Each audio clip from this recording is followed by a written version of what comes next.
You know what's strange? Some of the most intelligent, emotionally aware people you'll ever meet are also some of the most exhausted, not from doing too much, but from thinking too much. They replay conversations that ended hours ago. They map out scenarios that may never happen.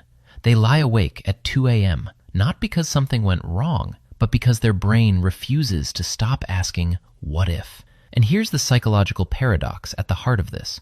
The very cognitive habit that makes someone thoughtful, careful, and empathetic is the same habit that quietly drains them. Today, we're going to explore the psychology of people who think too much. What's actually happening in their brain, why it develops, and what it really means about who they are. Let's start with what researchers actually call this pattern. Psychologists refer to it as maladaptive rumination, a tendency for the mind to circle back to the same thought loops repeatedly, especially around uncertainty, past events, or social situations. Studies out of Yale and the University of Michigan have consistently shown that people who ruminate aren't doing so because they're weak or anxious. In many cases, they're doing so because their brain is exceptionally good at pattern recognition. It's always scanning, always processing, always looking for meaning. The problem isn't the intelligence.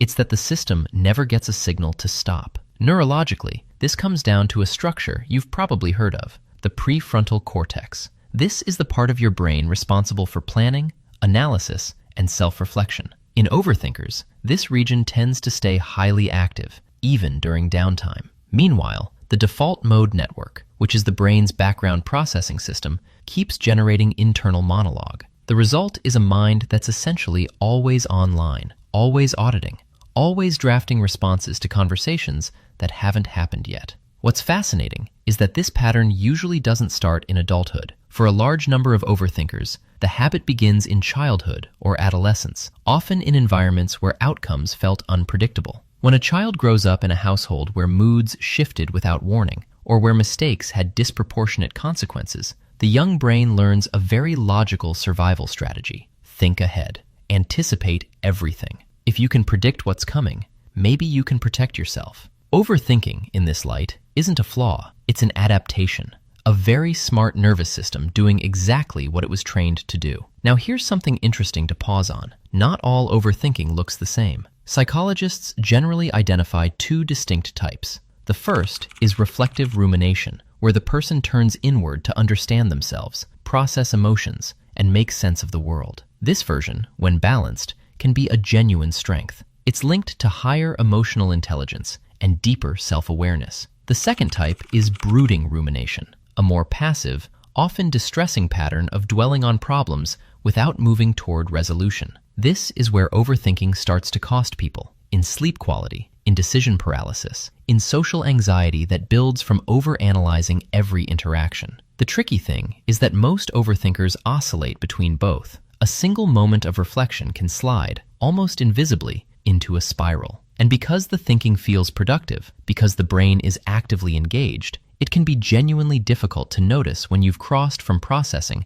to ruminating. Cognitive psychologists describe this as the illusion of mental progress. The mind feels like it's solving something, but it's actually just looping. And this is where dopamine becomes part of the picture. Your brain releases small amounts of dopamine during the act of problem solving, even imagined problem solving. So when an overthinker runs through a scenario, analyzing every angle, constructing mental arguments, the brain is partially being rewarded just for the activity itself, not for arriving at an answer, just for thinking. This is why telling someone to just stop thinking about it is neurologically naive. The brain has a chemical incentive to keep going. So what does this pattern actually reveal about a person? Here's what the research suggests, and it might not be what you expect. A 2013 study published in the journal Psychological Science found that people who reported higher levels of rumination also scored significantly higher on measures of cognitive empathy, the ability to understand and anticipate how others might think or feel. They are, on average, more sensitive to social nuance, more aware of how words land, more attuned to the unspoken emotional texture of a room.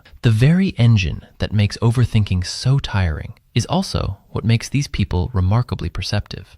But perception without resolution is exhausting, and that's the tension overthinkers live with. They notice everything. They feel the weight of possibilities, and yet the more they think, the harder clarity seems to become. Because here's the quiet truth that psychology keeps circling back to.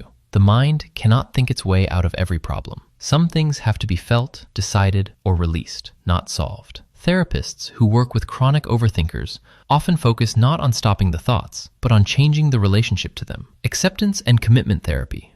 If you want more psychology videos that explain your personality in ways school never taught you, hit that subscribe button right now, because the next video might reveal something about yourself you've never realized.